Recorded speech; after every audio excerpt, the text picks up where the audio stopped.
عمرو بن عاصم قال حدثنا یہ ویحا کا باب چل رہا ہے، ویلا کا ویحا کا، چلے چلے چلے عن قتادة عن انس ان رجلا من اهل البادية ایک عربی آدمی یعنی جنگل کا رہنے والا اتى النبي صلى الله نبی عليه اسلام وسلم کے پاس آیا، فقال يا رسول الله صلى الله عليه وسلم متى الساعة اس نے کہا اللہ کے رسول قیامت کب ہے؟ قائمة قال الساعة قائمة، قیامت کب ہوگی؟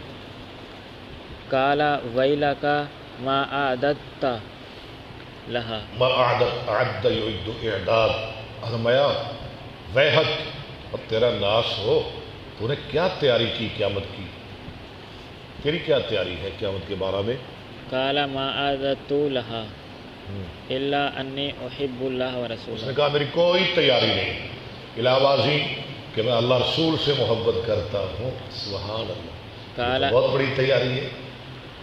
قال انک مع من احببت احببتا، فرمایا تو ان کے ساتھ ہوگا جن سے تجھے محبت ہے۔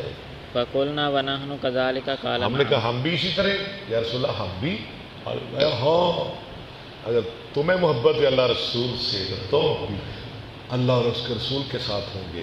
ففرحنا يومئذ فرحا شديدا ہم اس دن بہت زیادہ خوش ہوئے فمر غلام اس عربی کے سوال اور رسول اللہ کے جواب پر ہمیں بہت خوشی ہوئی۔ فمر غلام للمغیرۃ، ایک لڑکا گزرا، غلام مغیرہ بن شعبہ کا، وکان من اقرانی، اور وہ میرا ہم عمر تھا، من اقرانی۔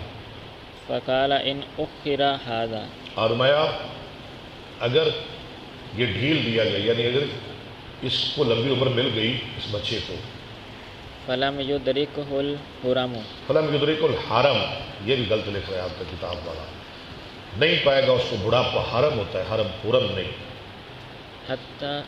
حتی تقوم الساعہ، یہاں تک کہ قیامت قائم ہو جائے گی۔ یعنی یہ لڑکا اگر اس نے لمبی عمر پائی، ہاں جی، تو اس کے بوڑھا ہونے سے پہلے پہلے قیامت آ جائے گی۔ کیا مطلب ہے کہ قیامت بہت قریب ہے، اس لیے اللہ نے نا قرآن میں لفظ بھی ماضی کا بولا ہے، ہاں جی، حالانکہ قیامت تو نہیں آئی، لیکن اللہ نے کیا فرمایا؟ اقتربت الساعہ، جسے کہتے ہیں برگزار تحقق کے وقوع۔